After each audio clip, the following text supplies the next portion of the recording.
안녕하십니까, 강한 주식입니다. 어제 엔비디아가 또 한 번 쥐어 터졌습니다. 11선까지 조정이 나오면서 2%대 하락을 보였습니다.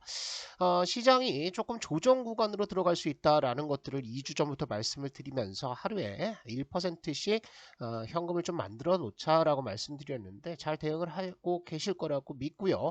시장 정리하면서 오늘 우리 시장 어떻게 해야 되는지, 또 밀리면 어떤 종목을 사야 되는지 정리를 좀 해드리도록 하겠습니다. 자, 미국장 마감 상황 보시면 다우지수는 상승 마감을 했습니다. 하지만 나스닥과 러셀 2000 이런 것들은 이제 성장주 쪽이죠. 이쪽은 전부 다 밀리는 모습을 보였고요. 그동안 계속해서 탐욕과 극단적 탐욕 쪽에 있었던 요 공포 탐욕 지수는 조금 내려가는 모습을 보여주고 있는 상태입니다. 섹터 맵을 보시면 요게 이제 어제예요. 어제하고 오늘하고 비교해 보면 거의 똑같습니다. 내렸던 애들이 계속 내려요. 그죠? 그런데 낙폭은 조금 줄어들고 있습니다. 금요일 날 엔비디아가 5% 이상의 급락이 나왔는데 어제장에서는 한 2% 정도 빠졌고, 아마존 빠졌는데 또 빠졌죠. 메타도 역시나 이렇게 빠진 애들이 더 빠지는 모습을 보여줬고, 일단 낙폭은 조금 줄어드는데 종목의 구도는 크게 변화가 없었다라는 거죠. 자, 업종별로 보시면 에너지 업종 올라갔고, 그 다음에 테크가 제일 안 좋았습니다. 그죠? 가장 많이 빠진 업종 중에 하나가 테크가 되겠고, 메타는 트럼프가 국민의 적은 페이스북이다 이렇게 얘기를 하면서 이제 급락을 좀 맞았고요. 마이크론 테크놀로지, 엔비디아, 그 다음에 AMD, ARM, ASML은 밀렸습니다. 반면에 인텔은 올랐어요. 그러면 시장은 지금 어떻다? AI 종목들만 뺀다. 왜 빼느냐? AI 업황이 좋지 않고 성장성이 떨어져서 빠지는 것이냐? 아닙니다. 얘네가 너무 많이 올랐기 때문에 많이 오른 만큼 수익 실현 나오는 물량들도 많겠죠. 그래서 그 정도 기술적 조정이다. 이렇게 이제 받아들이시면 될 것 같고요. 엔비디아는 한 번 더 조심은 해야 됩니다. 이게 지난 금요일 날에 나왔던 옵션 포지션이에요. 그런데 옵션 보시면 풋도 많고 콜도 많고, 요게 언제 만기였냐? 금요일 날 만기였습니다. 그런데 요 만기가 지나면서 변동성이 확 커졌고요. 또 한 번 있죠. 3월 15일 이번 주 금요일입니다. 이번 주 금요일에도 만만치 않은 옵션 배팅들이 지금 나와 있다. 그러면 위든 아래든 변동성은 한번 나올 가능성들이 많습니다. 자, 오늘 저녁에 이제 CPI가 발표가 되죠. 그래서 CPI는 제가 지난번 시황 글이나 아니면 영상에서도 말씀을 드렸듯이 뭐가 문제냐 하면요. 다른 쪽들은 전부 다 내려왔습니다. 그죠? 평년 수준까지 이렇게 내려와 있는 상태고, 지금 문제가 되는 것은 이렇게 올라갔다가 떨어지고 있는 쉘터 쪽이에요. 그죠? 렌트비라든지 아니면 OER이라고 그래가지고 집을 가지고 있는 사람들도 물가 지수에 포함이 되는데, 요 쉘터 쪽이 얼마나 내려오느냐, 요것이 이제 문제가 될 거예요. 그런데 오늘 하루 먼저 발표된 뉴욕 연은의 기대 인플레이션은 1년짜리는 똑같아요. 3%대 3.0%를 기록을 했는데, 이렇게 3년과 5년 쪽은 살짝 뛰었다. 그래서 지금 시장에서는 CPI 발표를 앞두고 약간은 좀 긴장하는 모습을 보여주고 있다. 그래서 오늘 CPI 발표를 좀 봐야 되는데, 1월달 CPI, 그러니까 지난달에 발표된 CPI는 좀 튀었죠. 그래서 이런 것들이 계절 조정을 통해서 좀 조정이 된다라고 했을 때는 시장은 다시 안도 랠리를 보일 가능성들 많다라고 보시면 될 것 같고요. 자, 비트코인 전고점 때 뚫어버렸습니다. 그런데 이 비트코인뿐만 아니라 이더리움이라든지 코인 쪽에 지금 흐름들이 굉장히 좋습니다. 그러면 이건 뭡니까? 위험 자산이라고 봐야 되죠. 그러니까 비트코인이 위험 자산이라는 것이 아니라 코인 시장 자체가 위험 자산이라는 겁니다. 그렇다면 시장은 지금 위험 자산을 팔고 안전 자산, 그러니까 미국 국채라든지 아니면 금이라든지 이런 쪽으로 이동하는 것이 아니라 위험 자산 선호 현상이 계속되고 있다. 이렇게 보시면 좋을 것 같습니다. 매크로 단을 한번 보시면요. 달러 인덱스 103선을 깨고 내려와 가지고 지금 102선까지 있는데, 요것이 이제 조금 더 내려와 주면 좋죠. 우리 입장에서는요. 그리고 유가는 볼 필요 없다 그랬어요. 그리고 10년물 국채 금리는 어제 미국에서 국채 입찰이 있었는데 국채 입찰 금리가 약간 올라갔습니다. 그런 영향을 좀 받은 것이고, 빅스 지표가 이렇게 계단식으로 지금 상승을 합니다. 그죠? 이렇게 상승을 하고 있는데 빅스 지표가 올라가는 것은 시장의 긴장도가 높아진다라고 보시면 될 것 같은데, 그렇다고 해서 지금 이게 올라가니까 지수가 폭락한다 이런 논리 구조는 맞지 않아요. 아마 빅스 지표가 20선을 넘어가면서 이 고점을 뚫어버리는 흐름들이 나오기 전까지는 시장에 조금 긴장감이 높아진다라는 정도로만 해석을 하시면 좋을 것 같습니다.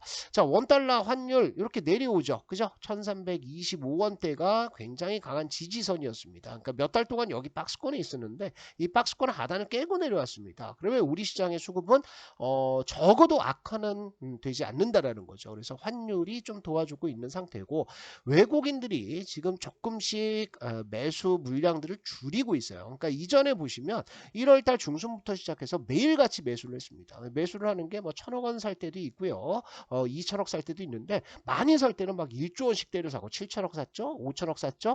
5천억, 6천억 이런 식으로 현물을 담아갔었는데 최근 들어서는 이 현물 매도세가 좀 주춤하고 있다라는 거죠. 그런데 이게 이제 매도한다라고 보기보다는 관망한다. 요 정도로 보시면 될 것 같아요. 그래서 관망 구간으로 들어가고 있다라고 보시면 되고 코스닥 시장입니다. 코스닥 시장은 누가 샀냐? 개인들이 주구장창 샀습니다. 그죠? 누가 팔아요?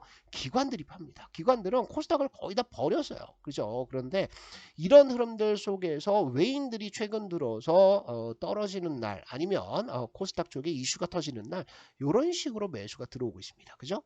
파는 것도 많이 팔지만 살 때 와장창 담는 흐름들이 나와요. 그러면 외국인들이 이렇게 개인들의 물량들을 받아주면서 매집이 된다. 여기에 이제 기관들이 요 포트를 완전히 비워놨던 이 코스닥 쪽에 포트를 채운다라고 했을 때는 코스닥 시장의 랠리도 한번 우리가 조만간 기대할 수 있다. 이렇게 보시면 될 것 같죠.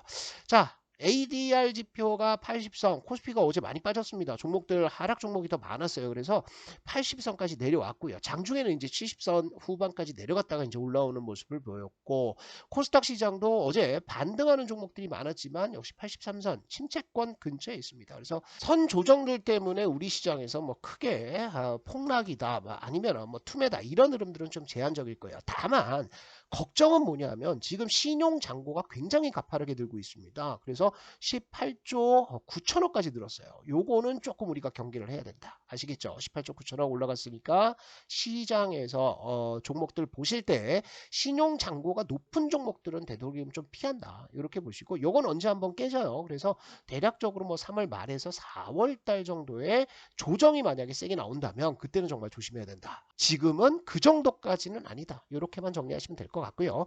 코스닥 시장의 기술적 흐름이 더 좋습니다. 이렇게 보시면은 요 하락 추세대 요거를 살살살살 넘기고 있습니다. 그러니까 급등해서 넘기는 게 아니라 기간 조정을 통해서 이렇게 넘기고 있는 상황이에요. 그리고 코스피 지수 같은 경우에는 어제 좀 하락했는데 여전히 지금 구간에서는 뭐가 나오고 있다? 박스권입니다. 그죠? 특별히 우리가 뭐 우려할 건 없어요. 박스권에서 이렇게 수렴하는 과정, 요 과정으로 진입하고 있기 때문에 빠진다고 하더라도 지지선들은 있어요. 그래서 우리 시장은 조금 버텨주는 흐름들 나오면 좋겠다 이렇게 생각이 들고요.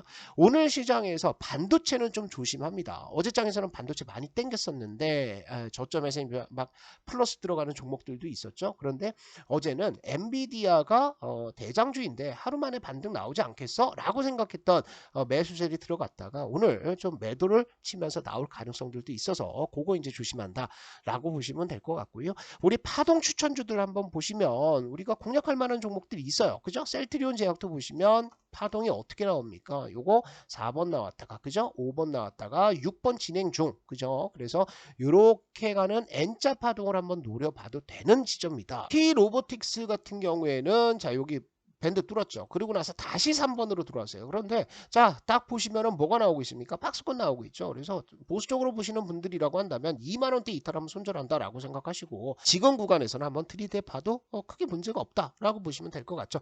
자 파동 추천주 보시면 이런 흐름들이에요. 똑같습니다. 볼린저 밴드 돌파하고 5번 왔다가 이렇게 5번 11선 타고 올라가면 계속 상승 추세 유지가 되는 겁니다. 그런 차원에서 셀트리온 제약도 보시면 되는 거예요. 그죠? 볼린저 밴드 돌파하고 11선 크게 이탈하지 않으면 이런 흐름들이 나올 수 있다. 이렇게 이제 패턴으로 여러분들이 기억을 하시면 좋을 것 같고 이런 흐름들이 어디서 나왔습니까? 매드팩터가 그렇죠. 매드팩터 볼린저 밴드 돌파 여기 나왔죠. 그러면서 계속 11선 크게 이탈하지 않고 이렇게 올라가다가 결국에는 이렇게 쏴버리잖아요. 그죠? 이런 흐름들이 패턴상으로 잘 나온다라고 생각하시고 매드팩터도 관심을 가지시면 좋을 것 같고 종목들에 대한 내용들은 제가 강한 주식 연구소에다 올려놨습니다. 그래서 요 우리 링크를 클릭을 하시면 강한 강한 주식 연구소 어플을 여러분들 설치를 하실 수가 있어요. 그래서 어플 설치해 갖고 들어오시면 강한 주식 연구소 어플에다가 매일같이 제가 파동 추천주 올려드리고 있습니다. 그래서 매매를 하셔도 이 안에서만 하셔라. 초보 투자자 분들이라면 세력들의 매집과 돌파가 확인된 종목들만 보시라. 이렇게 이제 말씀을 드리고요. 그리고 들어오시면 제가 유튜브에서 말씀드리는 내용들 이런 것들이 정리되어 있습니다. 그래서 이 장전 브리핑 글들만 읽어도 여러분들 매크로에 대한 시선은 확 열리게 된다. 그래서 초보 투자자 분들은 강한 주식 연구소 어플 반드시 설치를 하셔라. 이렇게 정리를 드리도록 하겠습니다.